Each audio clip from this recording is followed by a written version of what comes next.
went straight there. They've helped me with housing. They helped me find a job. They helped me enroll in school. This is an amazing organization. So Shaquita is not from New Orleans. She's actually from Franklin, Louisiana, but she didn't want to go home and she didn't have any other alternatives. And she just wanted to start her life over in a different environment.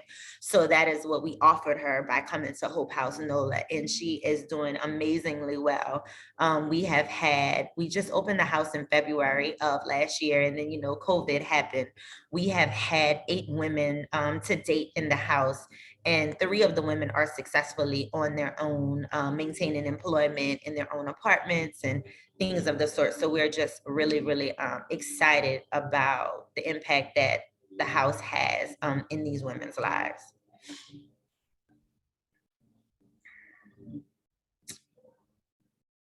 So I just really wanted to talk about some of the partnerships that we have that without these partnerships, a lot of the things that we do in the organization would not be possible. So these partners are aligned funders, and they're vital to the success of our initiatives. So we have a really strong relationship. The woman all the way to the left is Sister Marjorie Hebert, and she is the president of Catholic Charities here in New Orleans. Of course, to my right is Miss Gail Benson, the owner of the Saints and the Pelicans. Our office space is actually in Benson Towers. She so graciously gave the organization space in the building for 7 years for free. And without her, we would not have the office space that we currently do have and not have to worry about the overhead. And of course, Mayor Cantrell is also a big supporter of ours. She's been a supporter of us since she was on the city council. And we have partnerships with the city to provide services for women who are recently released, and also working with the girls who are currently entangled in the criminal legal system.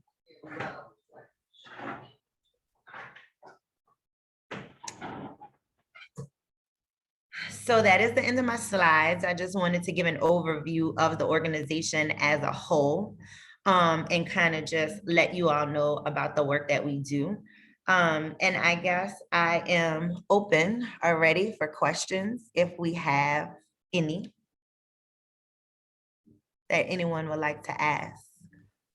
Yeah, thank you, Sarita, for that. And I apologize, we were on Zoom webinar, which limits our face-to-face, but if you have a question and want to ask it on audio, raise your hand or put it in the chat window, and then we'll open up your audio.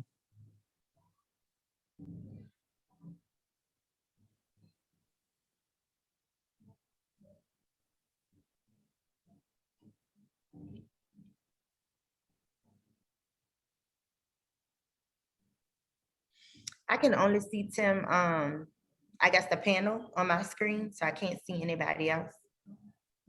Yeah, that's the downfall of Zoom webinar. It's limiting just to the panelist. And does anybody have any questions for Sarita?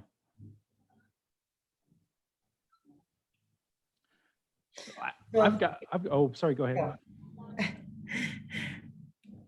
Oh, Sarah, I was about to say I will wrap up if we didn't have, but Sarah asked, what kind of data or outcomes are we tracking? So Sarah, we definitely track a lot of the outcomes of women. So we do educational tracking. So seeing how many women who are in our educational courses are able to get through completion, and what does that look like for them for employment or other opportunities to continue their education. So for instance, our early literacy through high school equivalency is built out in a way where we really look at the model of special education. So each person is geared with their own individualized lesson plan. And we introduce topics to the group as a whole, but they work on the topic based on where they are in their educational journey or track. So we have some women who've been in the clinic about 3 years, and they may have started on a 3rd grade, literacy level. But what we were able to identify is that they also may have like a learning disability. So we track information around people who have been misdiagnosed, all of their lives, or undiagnosed all of their lives. We track information around how for instance, with the Safety and Freedom Fund, when we bond clients out and them returning back to court, like what is the percentage of people are given supportive services? How many of those individuals actually do return to court? Like, what is that percentage? Because we know that people traditionally, especially if you don't have the money to bond yourself out, you don't have the money to run. So the likelihood of you leaving New Orleans to escape a court case is null and void. But the reason why people don't show up is that they have not been able to take off from work, or they don't have transportation, or the things that they need to have in order to make it to court. So we look at what are the numbers for the people that we are providing support for to actually make it back to court. And I guess another example of something else that we track and we monitor very closely is also on the policy side. So when we're changing certain policies and initiatives and working on certain things, like what is the actual impact of that policy? So for instance, we knew that the attrition rate for formerly incarcerated students that would fill out an application, when they saw the question on the application, 60% of those individuals would not go past that question. So now that the question is not there, or the question is asked in a different way, do schools see a increase in applicants or applicants that are actually applying? And what we found in the 5 states that we have passed this law in is that there has been an increase in applicants and in the applicant pool. And because we're not asking the question, we can't directly tie it to the passage of the legislation, but we're inclined to believe that that is what that is. And I think Sarah had a follow-up question. And how do you find it useful to program development or improvement? So the way that we find it very helpful to program development is a lot of times there are programs around reentry that are developed that do not have any input from the demographic that you are serving. So we make sure that any of the data that we're tracking in our program development is based on the women that we're servicing. So for instance, when we started the college and prison program in partnership with Tulane at the Louisiana Correctional Institute for Women, the first 2 classes that we taught, we decided what classes we were going to teach. We decided what the curriculum would look like and how they're tested and all these different things. But as we moved through the semesters, we started allowing the women to participate in that process. So by us tracking like how they did, where we felt like they needed more support, they were able to tell us, well, hey, you know, we feel like we would do better in math or science if you guys could do a study hall once a week. So we implemented like the study hall, and we were able to track that the grades in English and math improved because of that extra 1 day of instruction in study hall. Another thing was that a lot of the women who got the high school equivalency versus their high school diploma may have also struggled in math and English. So we also implemented like pre-college courses in the summertime. And that was a direct reflection of allowing them to be involved in how we're designing the curriculum that they're taking inside of the prison. And they also have major input on the courses that are selected to complete their degree, because they're working toward a bachelor's of arts in social sciences. And I've got one for you as well. You know, how did technology, I mean, it changed so much when you were incarcerated, and when you got out, I mean, obviously your story is so powerful. We've seen it in a lot of places, and that's how we connected with you. How did you go from you know, kind of, I'm sure it was super hard getting out and then trying to get acclimated to the current tech environment, but how are you dealing with that? So I often tell this story, and it's really funny for me, about how prior to incarceration, I did not have any experience really with technology or computers in the sense. I went to prison in 1999, the beginning of 2000, I'm sorry. And we were just now on the college campuses able to go to the computer and get your homework like off a Blackboard, right? But there were no emails, there was no Google, it wasn't any of those things. The smartphones, like I had just got a Nokia cell phone where you could have a calculator on it and play like a game, and it was like a really small phone, you know? And to be released into society 10 years later and now there's, emails and there's Google and everything is supposed to be done online was very challenging. And I didn't even know where the power button on the CPU was, right? So my first few days out and having to go to places like Workforce or Job One or, those places that help you with employment and like, here, sit down on this computer and do a resume. And I'm looking at them like, what, so it made me have like this love-hate relationship with computers where I used to walk around and tell people, I was like, computers are the devil. I hate them. I don't want any parts of them. I don't want to deal with it at all. And it had to do with like my fear and my lack of understanding of how to navigate, technology, because 10 years had passed me by. But now like I love Google. It's almost my favorite thing in the whole wide world. I tell people all the time, it's like, yeah, you could Google me or let me look on this for Google or let me, do these things. So like, I'm really like fascinated with Google now. But I think that that is something that we have to get better as a society. If you're going to take people and you're going to incarcerate them, you can't just remove somebody, like basically kidnap them and keep them in this bubble and then introduce them back into society and expect them to be, progress and do everything it is that they need to do when our world is so dependent upon technology. So I think that automatically puts individuals at a disadvantage. We were just able to introduce Chromebooks and laptops for our students that go to Tulane because COVID happened. So if COVID hadn't happened, like in the Louisiana, Correctional Institute for Women, they still would not have access to technology in the way that they have access to it now because, COVID forced it to happen.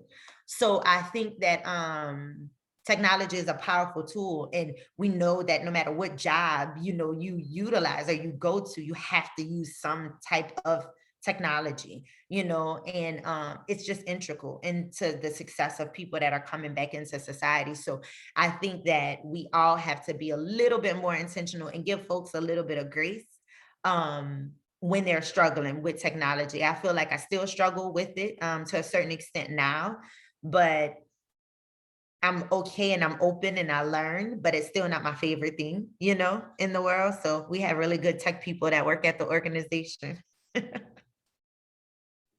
That's great. Yeah, and it's hard enough to keep up day to day with people that aren't incarcerated. It's amazing what you've been able to do on that side. And I have a question here in the Q&A pod, and that's another place. If anybody has questions, you can put them in that Q&A pod at the bottom. But the question, and it applies to our data training today, what's been more impactful in building awareness about the clients you serve and the change you are pushing for? Is it data or personal stories? And how do you use both differently? So I can give you an example. So the legislation that we worked on and advocated for in 2018 to ban the box on college applications was something that was very important to us. My personal story was when I got out and I applied to UNO, I was denied entrance into the university. And I really believed it was because I had to check the box, but there was no way for me to prove it. 2 years later, I reapplied, and the only thing I changed on my application was unchecking the box. And then I got in and I got scholarships. And, it was just disheartening to know that the 2 years that I was working or spending elsewhere, it was simply because I had to check this box. So the legislation that we advocated for in 2018, it was very important, but we went in front of the committee, the education committee to be exact. We sat down and I had the personal story, and my co-founder, Annie Phoenix, had all the data. She was a PhD student at Tulane at the time. She really went in and looked at the statistics and, everything. And we got there and we were presenting our case, and I'm like, we got this. You got the data, I got the story. It's good. They're gonna understand. And we got a message from one of our friendlies on the committee, one of the representatives, and he was like, y'all need to regroup and figure out another strategy and come back next week because they're trying to kill the bill. So I was like, oh my God, what is it, So we regrouped and we decided that we were gonna find a white woman who had the same story that I had. So we brought her back up the next week to testify and tell about her story about how her conviction stopped her from going to school and everything that she went through. And like, she got a standing ovation, and the people on the panel were crying, and they really were like, Carla, you know, you're going to be someone and like all of these things. And what I realized in that moment is that it is all about relatability. All of the people that were on the committee, it was a majority white committee, majority white male committee. They could not relate to me. They could not see anybody that they knew in me, right? And even though it's messed up and it was like I was angry and I had to leave and go and yell and scream and holler and take a walk and, you know, just all of this stuff, like, you know, why don't they care about me or my story? What makes hers more important? Like, I felt all of those human emotions, right? But what I understood in that moment was that if the legislation passed, it would affect Black, brown, green, purple alike. So I couldn't make it personal. I had to take it out of myself and say that we're going to approach this in a manner that we are going to do what's best to get the legislation passed. So when you ask that question about the data and the personal stories, for me, it's all about relatability. We had one woman on the panel who loved the statistics. So we made sure that anything that we spoke to her about or we brought forth, that it had the statistics in it for her specifically.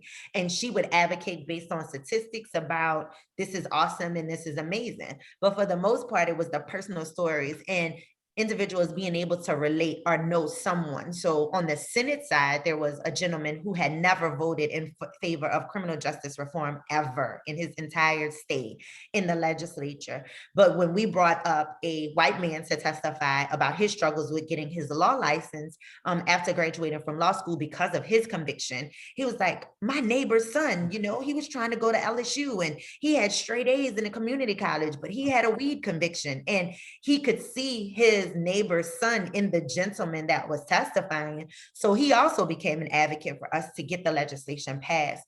And this is one of the only times that the legislation was passed unanimously, you know, in the legislature. So just to answer that question, I think you have to have a combination of both, but you have to be very aware of your audience and who you're talking to and making sure that you keep in the forefront that relatability.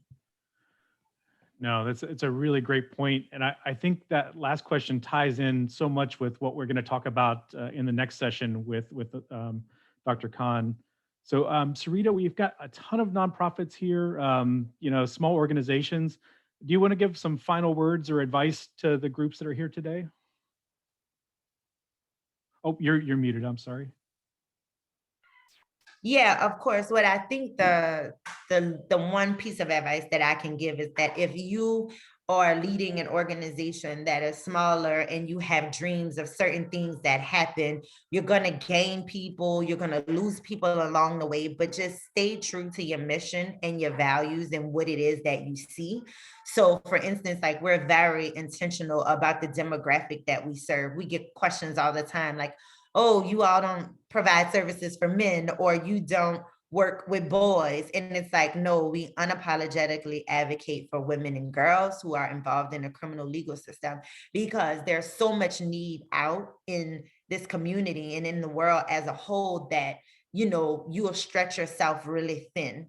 But if you have a lane, a particular place, and you're making impact in that area, then you really, really should focus and throw all your resources in that realm instead of trying to address every need that's out there, because that's a surefire way, you know, to have burnout and not make your impact as strong as it can be. And I know sometimes it's hard to not help people because I think everybody who is working in a nonprofit for the most part is into helping folks and wanting to help, but understanding that the best thing you could do is to form partnerships and alliances with other individuals who are doing the things that you're not doing. So you have a solid pipeline to refer people to or do that warm handoff with.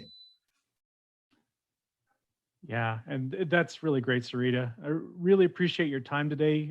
You're a real inspiration, and the power of what you're doing is really evident in seeing everything online, your videos, and hearing you here today. So really appreciate your time on this, and look forward to working with you in the future. And if you ever need any tech help or anything at all, feel free to reach out to Peace Tech Lab. We'd love to help you.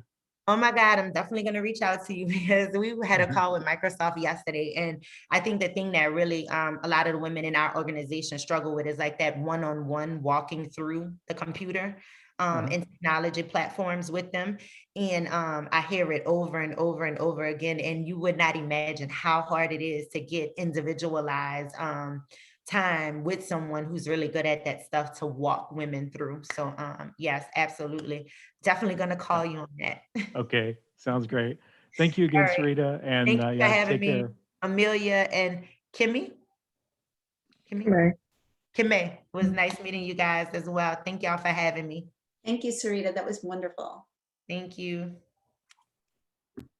And I forgot to introduce Kamei as well. Like a lot of you have been talking with her as she's been reaching out and doing all the legwork for this. So thank you for that. Next up, we're going to have Dr. Amelia Khan. She's the founder of DataViz for nonprofits, providing high quality data visualizations for nonprofits to help them quickly grasp their data, improve their work, and show their impact. I was looking through the list, and she's worked with every kind of nonprofit imaginable, arts and education, human service, health advocacy, and really appreciate her time to be here today to train you up on some data. Amelia, I didn't send them the slides, but the key today is just to sit back and watch Amelia. We'll send you all the slides afterwards. We'll record all this and send it to you so you can go back and watch it later.